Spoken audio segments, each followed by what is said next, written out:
free agency period for the Los Angeles Lakers and other teams in the NBA, but we're going to talk about the Lakers and some other ones right after the bumper.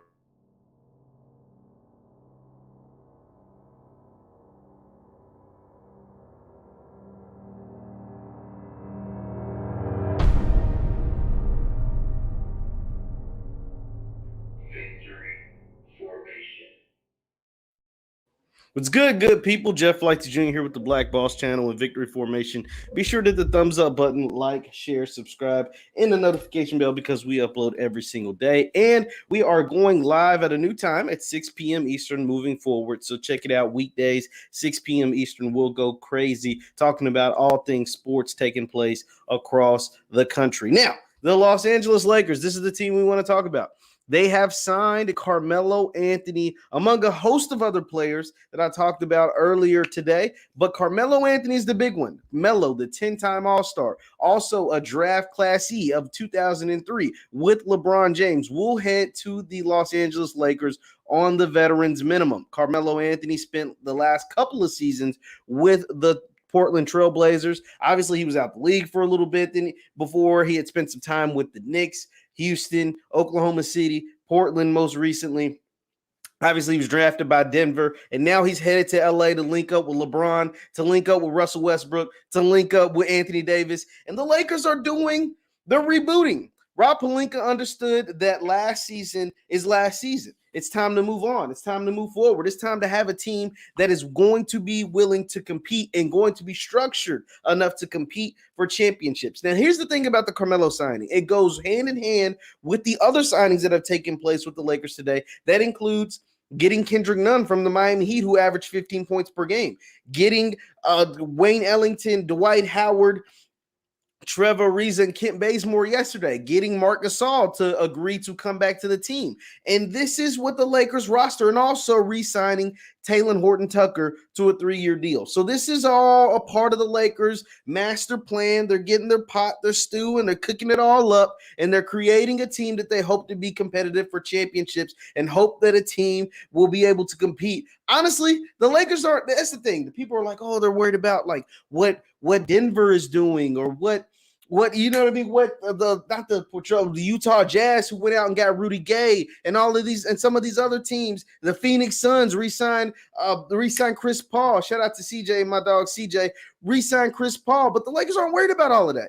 None of that matters at the end of the day because they're going to be competing for a championship, and I don't think some of those other teams are going to be in championship contention. I'm going to show you some of the things that are taking place on Twitter as far as regards to what the Lakers are doing or just NBA free agency in general. And there's also a lot of news going around in college football. We're talking about the Big 12 and the Pac-12 merger. If you guys have been watching me, I've been talking about how college football is going away. They're trying their hardest to get away from the NCAA. And the Big 12 and Pac-12, the Big 12 just lost Texas and Oklahoma. They just lost their moneymakers. They just lost the breadwinners, the moneymakers, and they're trying to find another way to make some money. So they're talking with the Pac-12, who honestly are never a legit title contender over the last, I don't know, they haven't been the title contender since what, Reggie Bush, Vince Young in the 2005 championship. So they're looking to become relevant again. So how do you become relevant again? Well, you take two fiddling, dying conferences and you put them together, right? You put them together and you hope that that brings enough revenue to where you can actually make college football competitive. You actually get the West Coast involved on what's taking place with the rest of the country because nobody seems to watch West Coast football. Nobody seems to watch Pac-12 football, so it's going to be interesting. But let's stick with the Lakers and leave your thoughts in the chat. Leave your thoughts in the chat because we're going to be pulling up some of your comments. CJ says the Lakers are looking good. Vance Hopkins says the Lakers in 4, bro. They got the pieces now, and that's interesting because the Lakers did lose some pieces, right? You got rid of Schroeder. You trade. Well, first of all, let's go back to the Russell Westbrook trade because all of this was catapulted by the Russell Westbrook trade. Be sure to hit the thumbs up button, guys. Like, share, subscribe. Thumbs up, thumbs up, thumbs up. So in the Russell Westbrook trade, you traded away the number 22 pick, Kyle Kuzma, Montrezl Harrell, and Kentavious Caldwell-Pope, KCP, all for Russell Westbrook. So then you had AD, LeBron, and Russ. Right? The beauty behind having Russ is that Russ is going to go 1,000% every rip. Russell Westbrook is going to play his heart out every single time he touches the court. So that's huge because we know LeBron can take some games and some possessions off. He's 36 years old. He's the GOAT. He deserves that. He can do it. All right. And we know Anthony Davis is going to miss some games due to injury. Hey, it's just the hand you dealt. That's what you get. You get a healthy AD, you win a championship. But with AD comes injuries. So you're going to have him out for some games, whether it's load management, rest, injury, whatever. He's going to miss some games. So that's just what you got to deal with when you have Anthony Davis. So it started with that. But Rob Pelinka took a lot of heat because people like me thought the offseason moves last year, going out and get Dennis Schroeder, who came in second of a sixth man of the year, and going out and get Montrezl Harrell, who actually won sixth man of the year, were actually roster upgrades. But it turns out they weren't. They weren't that good. They didn't play well at all. Dennis Schroeder was horrible. And then he turned down a 4-year, $84 million deal. He turned down a 4-year, $84 million deal because he thought he was worth 100 plus on the open market. Stupid, whatever. So then Montrezl Harrell just did not live up to the expectations, and Marc Gasol looked old. You let go of JaVale, you let go of Rondo, and you let go of Dwight. And so Rob Pelinka's like, okay, guys, forgive me of my sins. I'm going to make it up to you this offseason. I'm going to go get Dwight back because Dwight Howard, if you guys remember the bubble, Dwight Howard was huge for the Lakers in the bubble.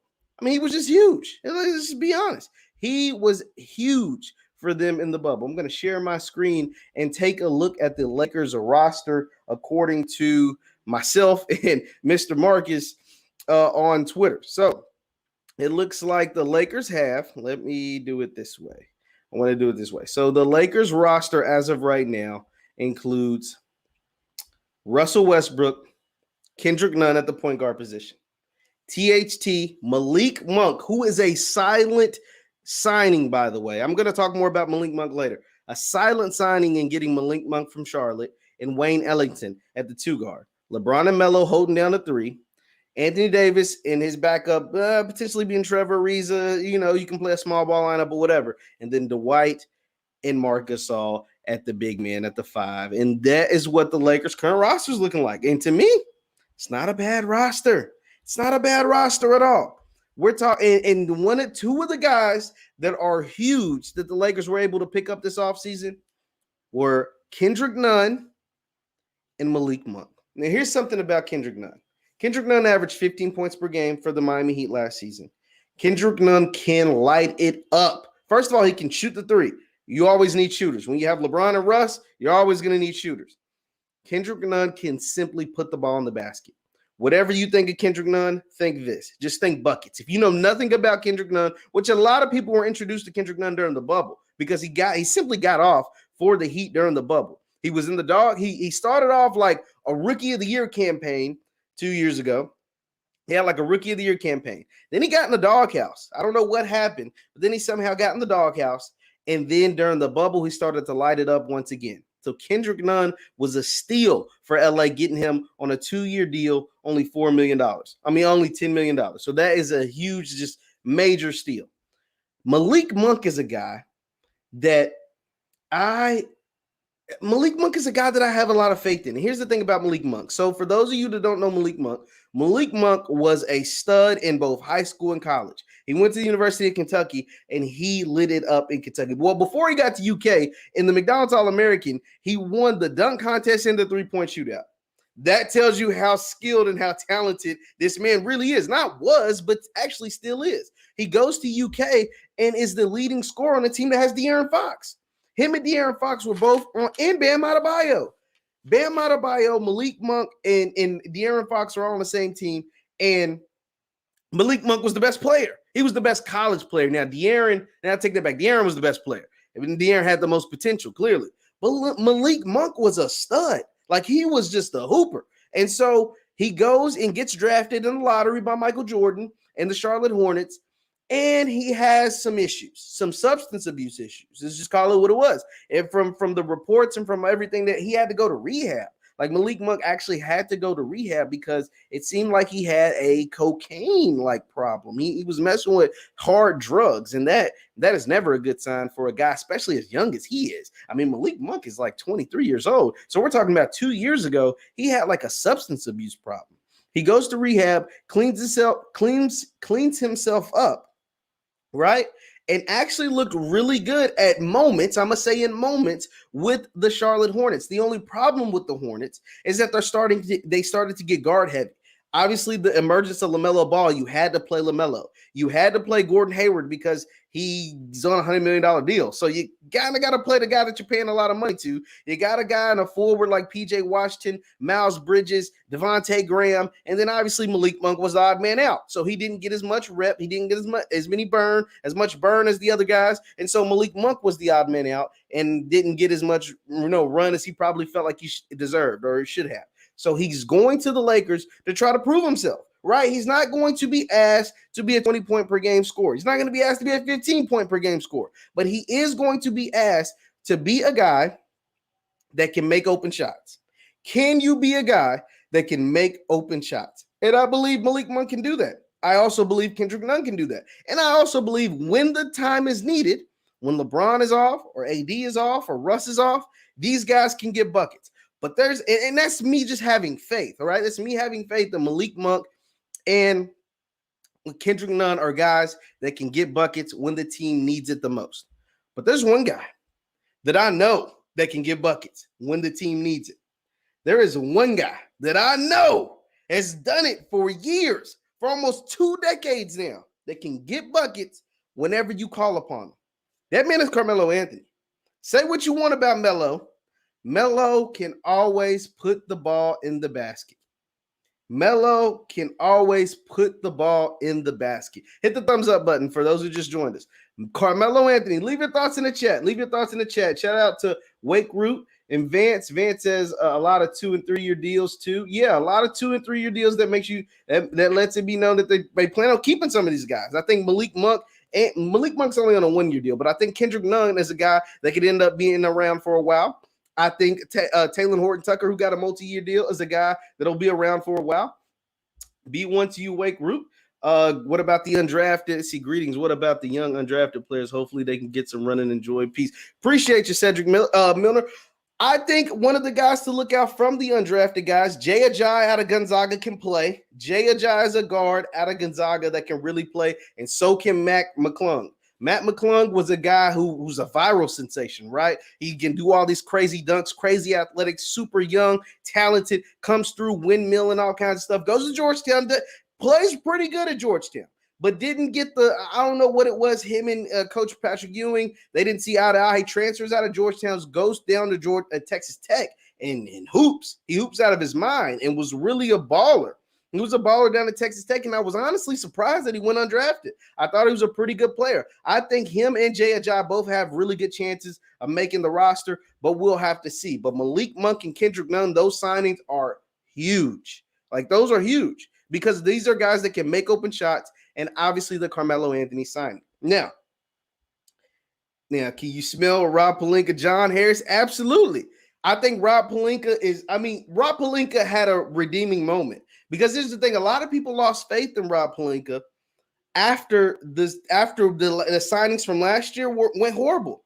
The signings from last year, see, once again, I was someone who was optimistic. I thought the signings from last year were good. At the time, I thought getting a guy that could stretch the floor like Marc Gasol was good. I thought getting a guy with energy and enthusiasm and that could, do a lot of dunks like Montrezl Harrell was good. And then obviously I thought Dennis Schroeder was a young, upgraded version of Rajon Rondo. Was totally wrong. But here's the thing. I believe that I and anybody else who thought those signings from last year were wrong, we were only wrong, right? Because AD got hurt. Think about it, guys. The weight of the Lakers franchise, and I'm going to get back to the free agents and the signings in a second, but the weight of the Lakers franchise strictly revolves on the shoulders of Anthony Davis. Think about this. The Lakers were up 2-1. 2-1 on a team that ended up being in the finals, the Phoenix Suns. The Lakers were clearly the better team over Phoenix when Anthony Davis played. Tell me if I'm wrong. The Lakers lost game 1 because AD wasn't himself. He wasn't himself, whatever. Came back, won game 2 and 3 when AD actually played, when AD looked like Anthony Davis, won game 2 and 3. And then he gets hurt in game 4. He's not the same. Tries to come back in game 6. He just wasn't the same. Now, obviously, Devin Booker dropping 40 and all of that stuff was good. It was a good moment for the Suns. I'm not going to lie. But Anthony Davis's injury was the reason why the Suns were in the finals. No disrespect to the Suns. This is not, they had a great season and they made the finals. Hell, they were 2 games away. I picked them to win the finals. They're 2 games away from winning the finals. But Anthony Davis is the reason why the Suns were in the finals. It's not even the Suns. It's just because Anthony Davis is hurt. But that's the price of admission with Anthony Davis. If he's healthy, you win championships, i.e. 2020. If he's hurt, you could potentially lose in the first round, i.e. 2021. So that is more on Anthony Davis more than the team or Rob Pelinka. So therefore, if Anthony Davis is not hurt, Rob Pelinka's moves from last season look a lot better than they did. They look a whole lot better. Anthony Davis hurt all during the regular season. He comes back for the playoffs. The games that he were healthy, the Lakers won. The games that he was hurt, the Lakers got bounced in the first round. It has nothing to do with Rob Pelinka. Rob Pelinka's not a player on the court. Rob Pelinka doesn't, he signed, he gets the players. Jeannie Buss signs the checks. Rob Pelinka gets the players who collect the checks, and the players got to go out there and perform. So Rob Pelinka is like, all right, people blaming me for last season's failures. Cool, it's not really my fault, but cool. So all I'm going to do is go out and reboot and revitalize this roster. I'm going to go get younger. First, I'm going to get some savvy veterans. Veterans that I know that can shoot the ball. Wayne Ellington shot 42% career high last year from the 3. Trevor Ariza shot high 30s. Kent Bazemore shot 41% from 3. And Carmelo Anthony is just a bucket. And he shot, I think, a career high like 38% from 3 last season. So we had 4 shooters, 1 bucket getter, and 3 guys that can shoot the ball. But then I'm going to go out and get 2 young guns that can actually make plays. Malik Monk is a guy who shot high 30s from 3, and they can go out and get me a bucket. And that's going to play every night. Kendrick Nunn, average 15 points a game, is a guy who can go out and get me a bucket. And that's going to play every night. So when my old heads, because my guys are old. LeBron's old. AD is not old, but he's brittle. He's very injury prone. And Melo's old. And Westbrook, he isn't old, but he's played a lot of games. Has been in a lot of series. Has got a lot of basketball, averages a lot of stuff. So he overexerts his body a lot.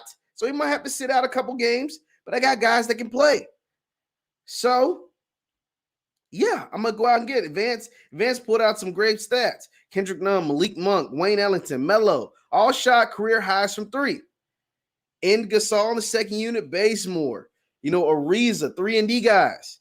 Yes, this is what Rob Pelinka would. This is what the team last year was missing. And not to mention, I believe THT, Taylor Horton Tucker, after he just got paid, he didn't get paid a whole lot of money, but he did get paid.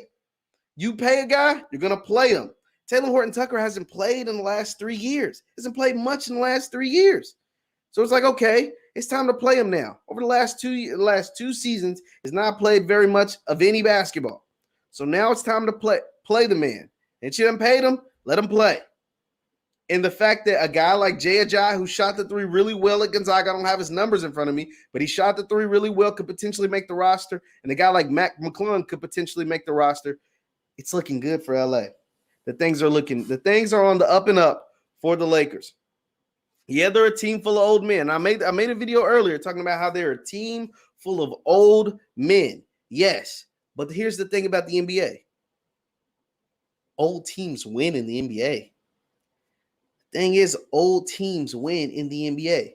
2 years ago, the Lakers were a team full of old men, and they didn't have any shooters. They had Rondo on the second unit. Caruso, who can shoot sometimes. Marcus Morris, Dwight, JaVale, LeBron, AD. Didn't have any shooters. This team can actually shoot. You don't think Mac McClung is good? So Beck said Mac McClung. I'm not saying he has a potential to make the roster, and he's somebody that can play. I watched Mac McClung. I actually watched him quite a bit in college, and he made some plays. But the old teams actually win in the NBA. Look at Phoenix versus Milwaukee. Phoenix was a team full of young, hot, up-and-coming players. They had one old guy. That was Chris Paul. Well, Jay Crowder's an old guy. But they had 2 old guys, but 1 superstar old guy. Milwaukee was the team full of veterans. And what happened with that veteran leadership? Every playoff series from Milwaukee, they were down. And they were able to overcome it. Why? Because they had veterans that had been there, done that. They had veterans. PJ Tucker was 35. Chris Middleton and Giannis had been teammates for 8 or 9 years. They're not in the 30s, but they've been teammates 8 or 9 years. Brook Lopez is in his 30s. Milwaukee was the old veteran team. Phoenix was the team with Bridges, who still wears braces. DeAndre Ayton, who can probably barely drink, barely legal enough to drink. Devin Booker, who's 24. Phoenix was the young team. And that's why Milwaukee was able to overwhelm them those last 4 games. Because they had one guy, that was over the age of 30, the Chris Paul. So the Lakers are old. Don't get me wrong. And it could be something that could be a hindrance to them. But I think it's going to be something that works in their benefit with guys like Carmelo, guys like LeBron, Russell Westbrook, who have been there, done that, played in this league for a very, very long time. Anthony Davis as well, even though he's actually in his 20s. But you get a good mixture. You added an influx of young talent by going out and getting a Kendrick Nunn and going out and getting a Malik Monk, 2 guys that are just coming off their rookie deals, 2 guys that are looking to prove themselves. See, here's the thing. Malik Monk and Kendrick Nunn aren't guys that are going to be Lakers for life, right? But they're 2 guys that are looking to prove themselves and get a big contract after this year or in 2 years in Kendrick Nunn's case. They want to go out there and make some money. They see Lonzo Ball get $85 million. They're seeing, all the guy from the Heat, Duncan Robinson, go out and get $90 million. You don't think Kendrick Nunn's looking at Duncan Robinson getting $90 million and thinking like, I need to get some of that. He was undrafted just like me, and he just got the largest undrafted free agent contract in the history of the NBA. 5 years, $90 million. Malik Monk just saw a guy from his draft class who also hasn't played up to said potential, and Lonzo Ball get a 4-year, $85 million contract from the Bulls. I think they want a piece of that. I think they're trying to get paid. Wesley Matthews, shout out to Cedric. He says, Wesley Matthews, he's gone. It's time to get rid of Wesley Matthews. Mache said they handed out contracts. I might get they are handing out some great contracts in the NBA. I just talked about the Bulls. The Bulls got Lonzo 4 years, $85 million. They also went out and got DeMar DeRozan to sign and trade. He's going to get $80 million. 3 years, like $80 million. And then to go with Zach LaVine, they drafted the guard out of Illinois. They have Kobe White on the roster already. So we're talking about 5 guards. That's just off the top of my head that are on the Bulls. The Bulls are a team full of guards. It's going to be interesting to see what they do moving forward because they are a good team. I mean, I think they have good pieces with Vujacic, LaVine, Lonzo. But we're really guard heavy, guys. We got a bunch of guards, a bunch of guys that play the guard position. Shout out to John. John, you're right. I'm gonna go to your other. Oh, and then when I got Caruso. Yeah, Adam says they get. Oh my God. So the Bulls signed Lonzo, DeRozan, and Alex Caruso from the Lakers.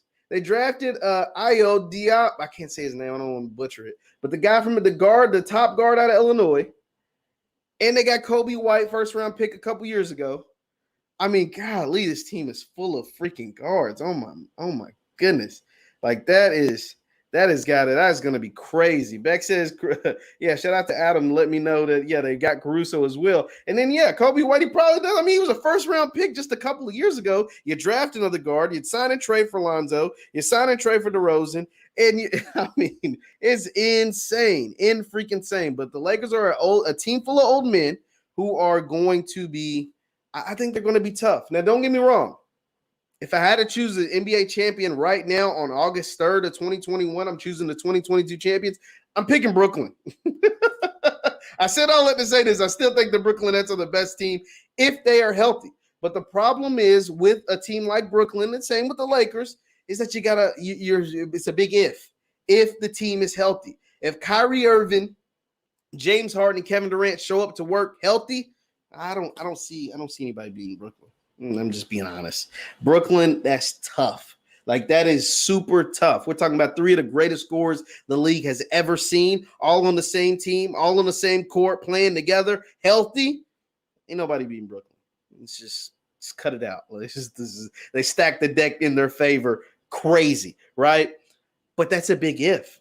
That is a huge if for Brooklyn because we know Kyrie Irving might want to play basketball sometimes, might not, and gets hurt. And now James Harden is starting to get that injury bug a lot more often than he ever did before. So that is going to be interesting to see what goes on in Brooklyn. But they added Patty Mills. They brought back Blake Griffin.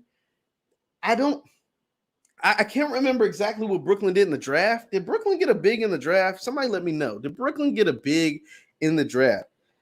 Somebody said they don't care Bucks and 6. I like Milwaukee. You know, I'm glad they were able to win a championship. I'm glad Giannis was able to prove that there's multiple ways to play basketball in the NBA and be successful. But let's be honest. The Bucks got lucky. The Bucks got lucky.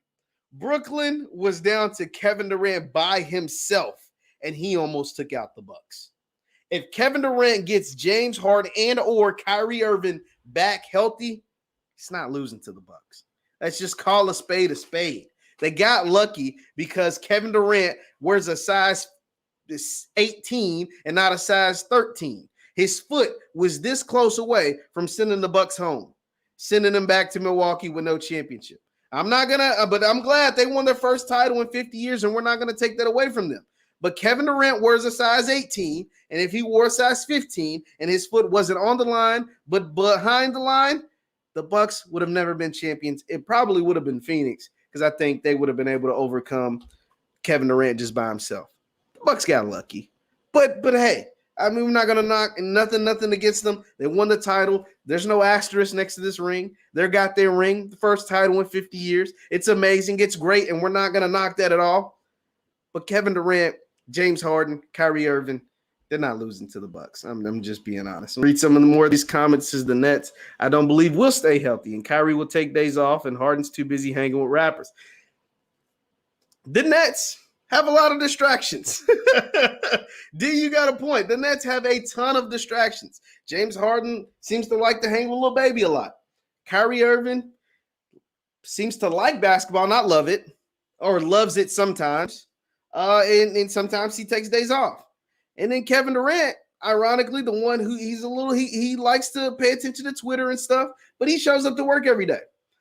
The problem is, even with all of that, because all of what you said is very true, D, the Nets are still better than everybody.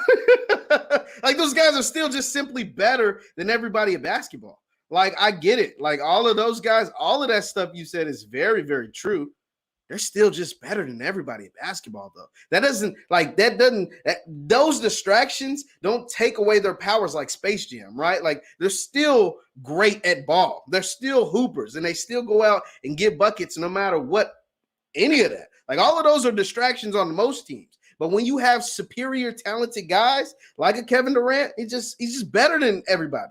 Like James Harden, he's just better than everybody. Like Kyrie Irving, they're just better at basketball than the other 5 guys that can line up across from them in most situations. It's going to be cool, though. Think about the scenario, though. It's going to be a really cool scenario, right? If the Lakers with LeBron and Russell Westbrook make it to the championship game against Kyrie and Kevin Durant, like, wouldn't that make, like, just for a match made in heaven? And now we're adding a third layer to it, maybe a minor layer, but it is a third layer.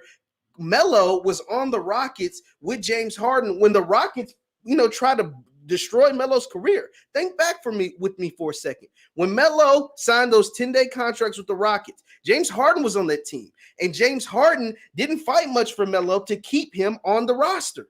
And they tried to bury Melo's career. Carmelo Anthony's career almost ended because of his time in Houston. Tell me if you remember that. Carmelo Anthony was playing basketball in Houston for the Houston Rockets. And for a fact, if James Harden wanted Carmelo on that team, he would have been on the team. But James Harden seemed to didn't care about Carmelo Anthony. And the Rockets tried to bury his career, said he was done, said it was over. And then, obviously, OKC took a chance on him, and the rest is history. But Carmelo Anthony's career was almost over in Houston because of the Houston Rockets. We're not going to so that is a third layer of, a potential finals matchup. This would be like Adam Silver, ESPN, the NBA's dream matchup. If the Lakers with Russ, LeBron, and even to a minor extent, Carmelo Anthony matched up against the almighty Brooklyn Nets, renegade Brooklyn Nets with Kyrie Irving, who, remember, wanted to get the hell away from LeBron, from Kevin Durant, who wanted to get the hell away from Russ and ended up winning championships in Golden State, and James Harden, who didn't give a crap that Melo's career was on the line. And all of these guys match up in the NBA Finals. Like, that would be something to die for the NBA. Like, the ratings, and it's the two biggest markets in the country, Los Angeles and New York. So, I mean, that is just like, it's almost like setting up too good to be true. It's almost setting up too good to be true. Just like if LeBron would have played Kobe in the finals, like it's like that was almost too good to be true, and we never got it, right? If the Brooklyn Nets, with all of the storylines and headaches and craziness that they got taking place, James Harden with the rappers, KD with the Twitter fingers, Kyrie Irving might show up, might not, with a walking stick, without a walking stick, whatever, and then LeBron James, Mr. Space Jam. I mean, my nephews and stuff don't know LeBron didn't play basketball besides the fact he's in Space Jam. You got Russell Westbrook, who wants revenge on everybody because everybody's counting Russ out. Think about this. Russell Westbrook is the only MVP in the history of the league to get traded 3 straight off seasons. He wanted out of OKC, so they got rid of him. Cool. Houston didn't want nothing to do with him, so they got rid of him. Cool. He's in Washington. And now Washington, honestly, wanted to just unload his contract. And what's even better, what makes this even better, is that the report came out. Tell me, leave something in the chat. Leave something in the chat if you read this report. That Russ actually called Kawhi Leonard. Russell Westbrook actually called Kawhi Leonard in 2019 and said, hey, I heard you going to the Clippers. I'm trying to get with you at the Clippers. I'm trying to get with you in the Clippers. Come pick me up. Tell them to come get me. And Kawhi took that phone call, flipped it, went to Paul George and was like, hey, Russell Westbrook just called me and was like, he's trying to get with me to go to the Clippers. I don't want Russell Westbrook. I want you instead. Like, tell me in the chat if you heard about this story. It was a report put out by The Athletic, I want to say, that Russ actually called Kawhi Leonard to get with him, to go with him to the Clippers, and Kawhi chose Paul George instead. Because remember, what Russell Westbrook and Paul George were both on the Thunder. And Paul George had re-signed with the Thunder long term. He had re-signed with the Thunder long term, so he was good to go. He was good to stay in OKC and ride with that train, even though he had got bounced out in the first round 2 straight years, one to Utah, the next one to Portland. Remember when Dave waved him away? Paul George said it was a bad shot. And after that, I guess Russ realized, like, yo, this ain't going to work. So he calls up Kawhi. He's like, yo, I heard you're trying to get to LA. I'm trying to get with you and go to LA. And Kawhi flipped that phone call, got on the other line with Paul George, was like, yo, I don't want Russ. I want you. He's trying to get with me to come to LA. Instead, I want you. That is a crazy story. Like, my basketball mind was blown when I heard this story. Robert Jenkins said, yeah, he heard Kendrick Perkins. Folks heard about this story. I mean, this was crazy. Like, that was just a crazy story to me. I was like, wow. Kawhi, first of all, it was a savage move by Kawhi. Yeah, insert Kawhi's laugh. Yeah, like, that was a gangster move by Kawhi. I was like, nah, dog. I think I want your teammate over you. You know what I'm saying? Like, thanks, but no thanks. I saw what happened with Kevin Durant. I'm good on it's like I'm good on that. I want something better. So, wow. Like, that is a funny story. So, Russ, obviously Russ plays with a passion, intensity like no other, but that is something that's going to burn Russ up on the inside. Be sure to hit the thumbs up button, guys. Thumbs up, like, share, subscribe. So, Russell Westbrook is the only former MVP to ever get traded 3 off seasons in a row. That is just crazy to me, because I was thinking, like, dang, like, everybody ends up getting worse, right? Like, you go as an athlete, just in whatever level you play, but especially at the professional level, you go up, you plateau for a while, however long you can hold that prime, and then you start to go down. Now, Russ is still really good at basketball, and we're not going to take that away from him, but he has plateaued and he's on the decline. But I never thought that we'd see Russell Westbrook get traded 3 off seasons in a row. The 3 off seasons in a row is just crazy. Yeah, Michael Williams is borderline disrespectful. It is disrespectful. It ain't borderline at all. It is disrespectful when every team that you get traded to is like, I'd rather go in a different direction. Now, in this case, it worked in Russ's benefit. Now, getting traded from OKC to Houston, he thought worked in his benefit. It ended up being just okay. Getting traded from Houston to Washington, that didn't work in his benefit. He knew that from the jump. That was going to be garbage. Like, whether he stayed in Houston because James Harden was going to want out no matter what, or whether he went to Washington, that wasn't going to work in his benefit. Now, this actually worked in his benefit because he has a legit chance of winning a championship playing with LeBron James. But it is a chemistry experiment. You're putting a dash of this with a dash of that, and it could combust and blow up in your face, or it could be a cure to a disease we didn't think had a cure. You know what I'm saying? Because you're pouring a splash of this, a splash of that, a sprinkle of this, a little mixing it up, and you watching it, and you're just waiting to see what happens. And it could blow up in your face, or it could be something, a start of something beautiful. Because, I mean, Russell Westbrook, and here's the thing about Russell, and that's going to be very beneficial for the Lakers. Russell is not going to take a game off. Russell plays every possession as if it's his last. He's going to be out there running against Kendrick Nunn and Malik Monk and THT and trying to go at them as if he's the rookie, as if he's the undrafted free agent, as if he's the guy not on a $200 million contract, not making $40 million a year, as if he's the guy fighting for a roster spot. That's what I love about Russell Westbrook. He's going to bring that level of intensity. They say he brings it in practice, and we obviously see the results in the games. He's going to bring that level of intensity to every time he steps out on the court for the Los Angeles Lakers. The only problem with Russ, he's a 30% three-point shooter. And LeBron isn't the best three-point shooter, and Anthony Davis isn't the best three-point shooter. So it's going to be interesting. It's also going to be interesting to see how they divvy up who handles the ball. We know LeBron loves to have the ball in his hands, but we also know LeBron has played with other guys who are primary ball handlers, and he hasn't been afraid to allow them to do their thing. Kyrie Irving had the ball in his hand more than LeBron. At times, Dwayne Wade operates really well with the ball in his hands. And he's played well with those guys. He's made it work. So I think the fit with Russ, AD, and LeBron is going to be interesting, but I think he's going to be able to make it work. We had a ball today, guys. The Lakers have signed Carmelo Anthony. The Lakers have traded for Russell Westbrook. They've also signed Dwight Howard, Wayne Ellington, Malik Monk, Kent Bazemore, Kendrick Nunn, and a ton of young players for the Lake Show. John says, now the big question are the Lakers as a team. I have no arguments against Russell Westbrook's game, especially his effort, but only knock is really his huge contract. Yeah, the Russell Westbrook, that's the thing about that, John. His huge contract, he does have a huge deal. Westbrook isn't a long-term solution for the Lakers.